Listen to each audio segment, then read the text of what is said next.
Hello everybody, welcome back to my channel, and again, let me just start off by saying I'm sorry that I did not post last week. The weather was nice, I just wanted to get out and enjoy it since we've all been stuck inside.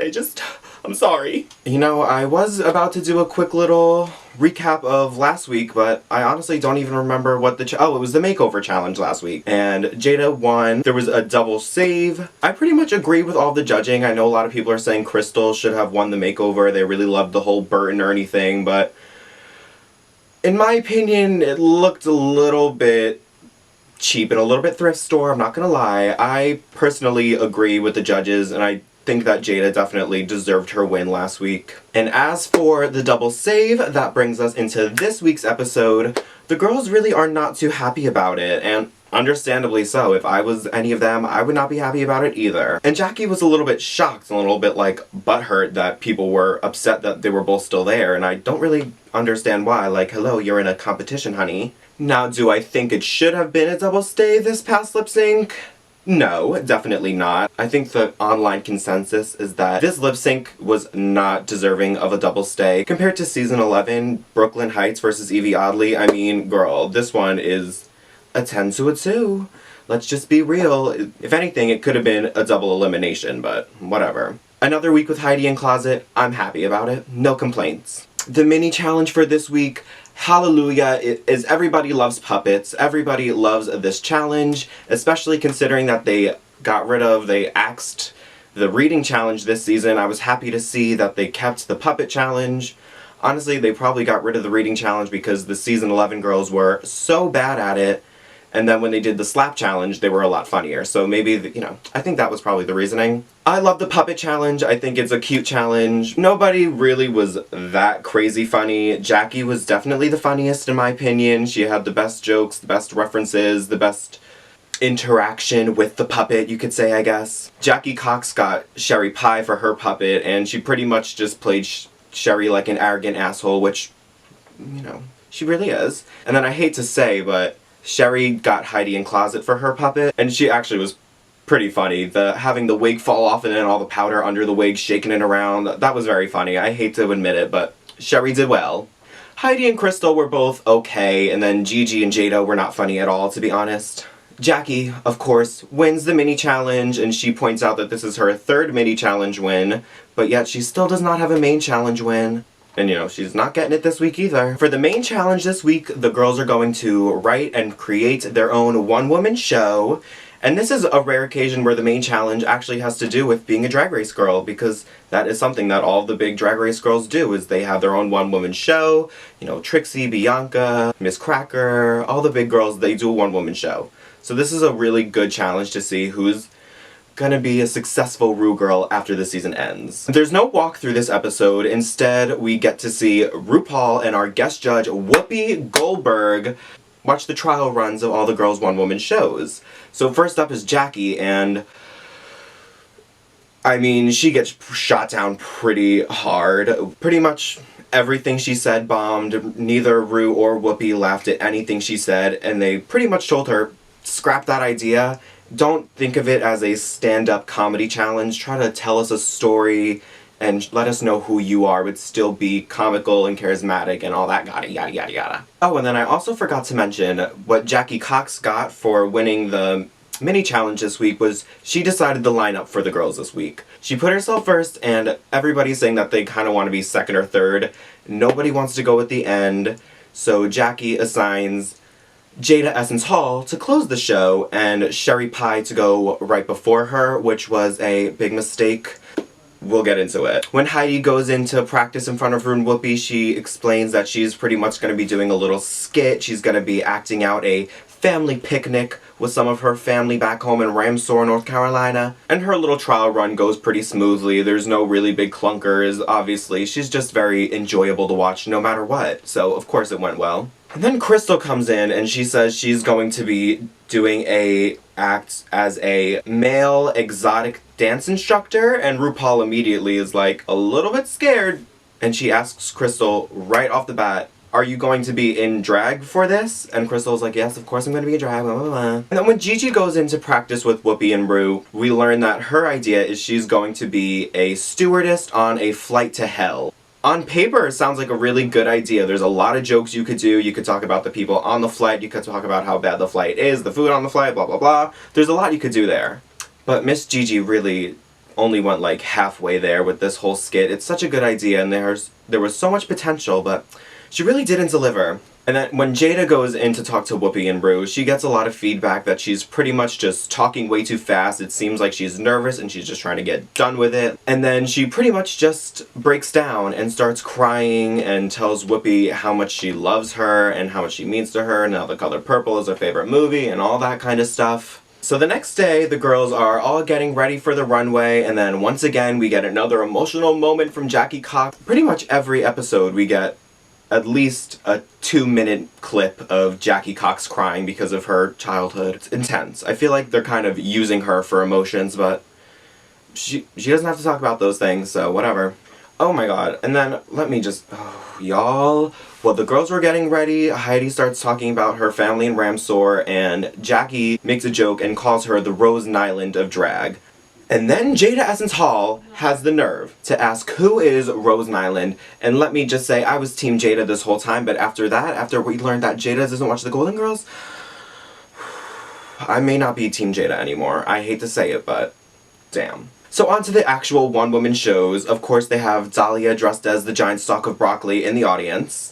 We're at a point in Drag Race where going home first is, like, better than going home second, third, or fourth, because Dahlia's in every single episode. She's getting talked about every episode. I think that they're trying to give everybody, like, a Vanjie moment like they did last season with Soju and the Cyst, but it just didn't really work out. So first up is Jackie, and the first thing I will say about her is even if she wasn't the funniest or had the most jokes, she is just a good speaker and she's good on stage, she has great stage presence, she understands comedic timing and how to take up the whole stage, keep the audience eyes on her the whole time. Compared to a lot of the other skits, hers was easy to follow, it wasn't too convoluted. I just didn't laugh a ton. And it definitely followed the prompt of being a one-woman show, whereas Crystal obviously wasn't Crystal at all. We got to know everything about Jackie Cox. We found out how she first started to learn about drag. We found out about her family life. It was a good one-woman show, but I'm not obsessed. Next up is Crystal, and oh my god. Crystal compared to Jackie, they are two completely different things, both done really, really well though. Crystal is phenomenal Phil, as I said, a male exotic dance teacher. The thing I will say about Crystal is I was smiling and cackling the whole way through. There was no moment that was really a standout moment. It started strong, it stayed strong, there was no build-up, if you know what I'm trying to say.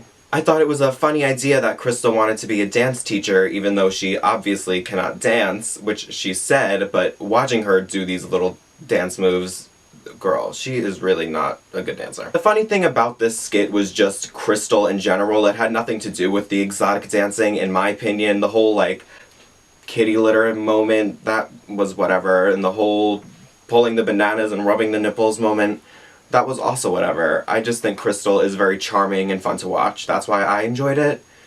But the judges seemed to really, really love Crystal this week.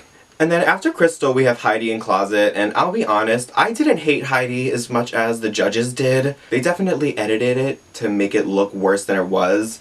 She started off strong, in my opinion. The first, like, few minutes about the potato salad, it was definitely obscure and bizarre and made no sense, but it was funny and I was laughing. But I don't think that was because the skit was funny, the writing wasn't really that funny, the jokes weren't really that funny, but Heidi is just so charming and she's so fun to watch on stage. Like I said, I think Heidi started out strong, definitely. I laughed a few times in the beginning, but like RuPaul said, there were too many characters, there was too much story going on, it was very hard to follow, and then at the end, it really just seemed like it was dragging on. I understand why she was in the bottom, but honestly, nobody really did horribly. I'll just say that. And next is Gigi Good, and like I was saying before, this is such a great idea to do a flight to hell. There's so many things you could do with this, but she really only went halfway with it.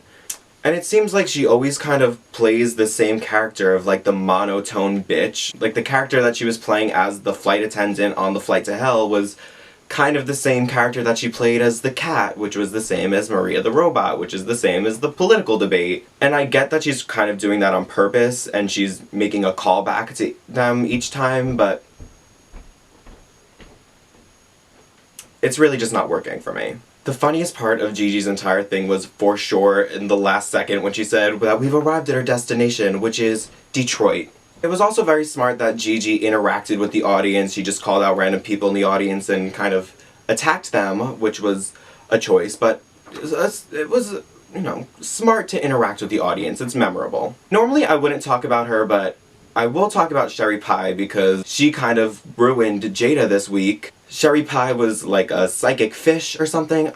The girls were only supposed to have 5 minutes for their one-woman show, but Sherry Pie took up a full 17 minutes. And that was 17 minutes was just 17 minutes jam-packed of jokes, which were probably really funny. So that when the next girl came out, who was Jada, there was really nothing that she could do or say that would be good enough for the judges. Jada's one-woman show was about one time when she pissed her pants while she was judging a pageant. The whole thing was just very long-winded and very convoluted and hard to follow. I hate to say it, but Jada definitely deserved her place in the bottom 2 this week. Moving on to the runways this week, the theme for the runway was the color purple, obviously because Whoopi Goldberg was there. And I'll say, I really like when they do kind of vague runway themes like this. Like, doing the color purple is very different from, like, Night of a Thousand Michelle Visages. There's so much you could do with the color purple, as we see with, like, Crystal's look. Who the hell would have thought about being a cow for that? Come on. First up is Jackie Cox as the Flying Purple People Eater. Bitch stole my idea. The second I heard what the runway theme was, I said I would be the Flying Purple People Eater. And then we see Jackie come out. I get the look. I understand what she's trying to do, but it's really not my favorite look. I agree with RuPaul that it does look a little bit arts and crafts. She didn't have... If I did it, I would have had a horn and wings and would have been a little bit more on the nose with it. And I also do want to say one thing that pissed me off was when Michelle commented that the smiley face on her tongue was Molly. Wasn't that a tab of acid? Am I wrong? I'm pretty sure Michelle was wrong. Next up is Crystal Method. Holy shit, this look is so incredible. The makeup is fucking insane. The way she painted on that nose, so good.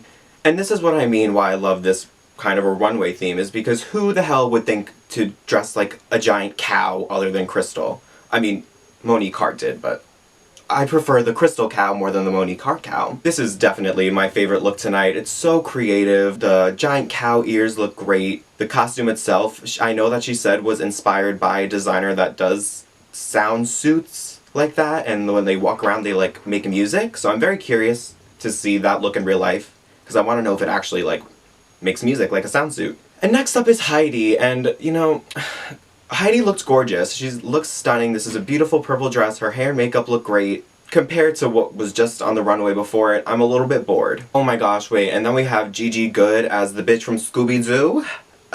Yes, this look is absolutely gorgeous.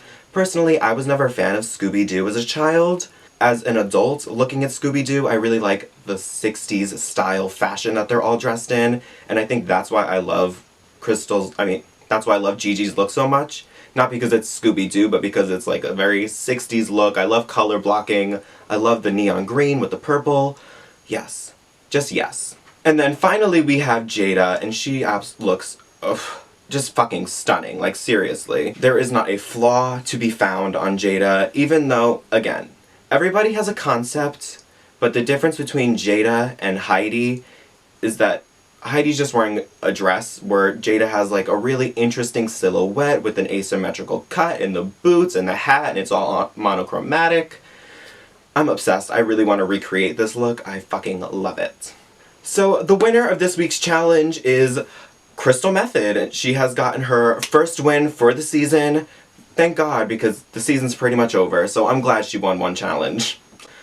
Because I just have a feeling she's not going to win next week. I don't know, but maybe she'll win 2 challenges. We'll see. Crystal wins, and the bottom 2 is Jada Essence Hall and Heidi N Closet. And let me say, I thought this lip sync was going to be better than it was, because both of them are such great performers, such great dancers, super high energy and captivating to watch. It wasn't a bad lip sync by any means, don't get me wrong, but I had higher expectations. And they lip synced to 1999 by Prince, which they were really sticking with this whole color purple theme, you know. And sadly, Heidi in closet is eliminated. Jada Essence Hall wins, obviously, because Jada Essence Hall is gonna win the whole season, so they can't send her home. Hello. And even though I am upset that she didn't know who Rose Nyland was, I'm definitely still Team Jada. I'm sad to see Heidi go, but I'm super happy she made it this far. She was, without a doubt, the narrator of the season, and I'm sure she's gonna win Miss Congeniality. The only thing that may hinder her from winning Miss Congeniality was when she went around screaming, fuck you, fuck you, fuck you, at everybody. But, you know, they'll get over it, I'm sure. So who else is gonna be Miss Congeniality? Britta? No. I'm super excited for next week. I don't know what they're going to do about the finale or the reunion. I'm nervous to see what's going to happen. I feel so bad for the girls on this season. They really got fucked over with the coronavirus and Sherry. That sucks. But nonetheless, I've really enjoyed this season. And I really like this whole cast. And I hope you liked this video. If you did, make sure you subscribe to my channel. And like the video. If you did not like the video, then go ahead and dislike it and tell me in the comments why you didn't like it. Go ahead, leave me the most hateful, nasty comment you could possibly think of. I can handle it. Again, thank you so much for watching. I love you. Bye.